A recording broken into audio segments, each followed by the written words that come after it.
Hello అండి, welcome back to our channel. నేను మీ మల్లిక.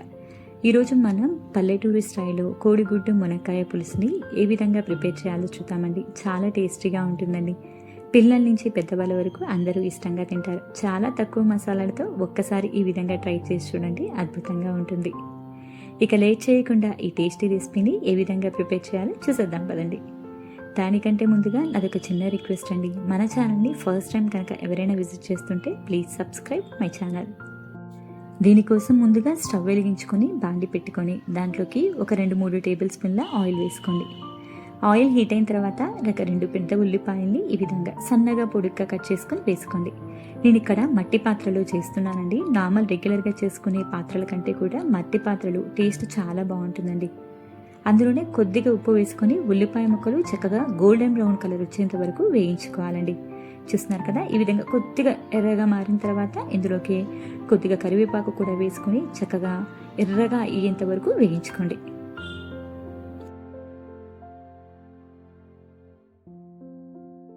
ఉల్లిపాయ ముక్కలు ఈ విధంగా చక్కగా ఎర్రగా అయిన తర్వాత ఇందులోకి ఒక పెద్ద టమాటోని ఈ విధంగా చిన్న చిన్న ముక్కలుగా కట్ చేసుకొని వేసుకోండి. ఇప్పుడు ఒకసారి బాగా కలుపుకోండి.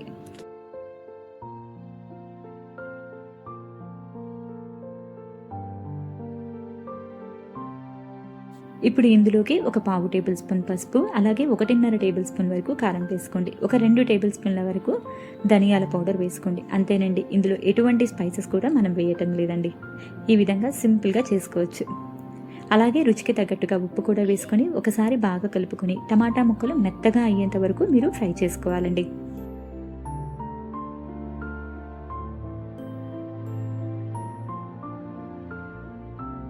టమాటా ముక్కలు చక్కగా ఉడికిపోయి పైకి ఆయిల్ తేలుతూ ఉంది కదండి, ఇలా ఉంటే సరిపోతుందన్నమాట.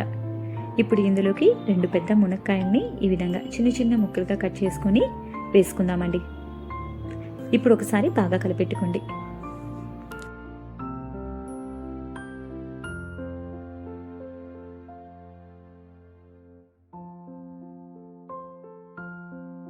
ఇప్పుడు మూత పెట్టుకొని ఒక 3 నిమిషాల పాటు లో ఫ్లేమ్లో మునక్కాయ ముక్కల్ని చక్కగా మగ్గనివ్వండి.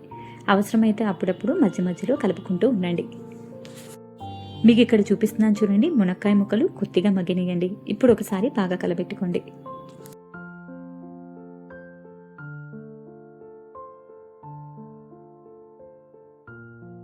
అలాగే ఇందులోకి ఒక చిన్న నిమ్మ సైజ్ అంతా చింతపండుని తీసుకొని దానిని నానబెట్టుకొని ఆ రసాన్ని ఇందులో వేసుకుందామండి.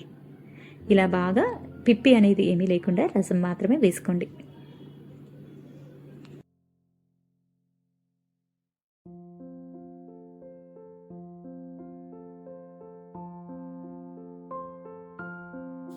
ఇప్పుడు ఒకసారి బాగా కలిపిన తర్వాత ఈ చింతపండు గుజ్జుని కొద్దిగా ఉడకనివ్వండి.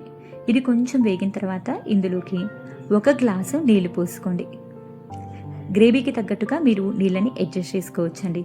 నేనైతే ఇక్కడ 1 గ్లాస్ నీళ్ళైతే పోసుకున్నానండి. అలాగే ఒకసారి బాగా కలుపుకొని ఇందులోకి మీకు ఇష్టమైతే ఒక చిన్న బెల్లం గడ్డ వేసుకోండి. టేస్ట్ చాలా బాగుంటుంది. మనం వేసుకున్న పులుపుకి మంచిగా బ్యాలెన్స్ అవుతుంది. మీకు ఇష్టం లేకపోతే కనుక వదిలేసేయండి. నేను ఇక్కడైతే ఈ బెల్లం గడ్డ వేస్తున్నానండి.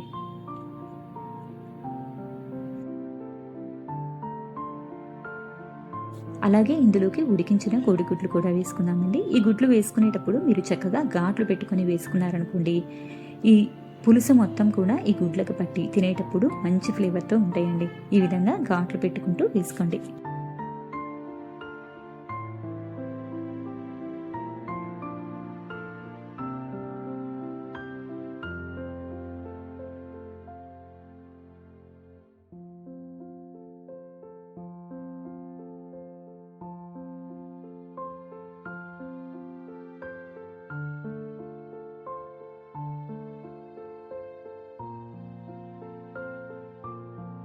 ఈ గుడ్లు మొత్తం వేసుకున్న తర్వాత ఒకసారి కలయబెట్టుకొని మూత పెట్టుకొని లో టు మీడియం ఫ్లేమ్లో ఒక 5 నిమిషాల పాటు ఉడకనివ్వండి. అంతేనండి, ఎంతో టేస్టీగా ఉండి కోడిగుడ్డు మునక్కాయ పులుసు రెడీ అయిపోయింది.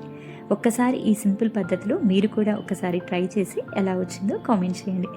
అలాగే మీకు కనుక ఈ రెసిపీ నచ్చినట్టయితే మీ ఫ్రెండ్స్ అండ్ ఫ్యామిలీకి షేర్ చేయండి. మరొక టేస్టీ అండ్ హెల్తీ రెసిపీతో మీ ముందుంటానండి. అప్పటి వరకు కూడా bye bye. Thank you for watching girls.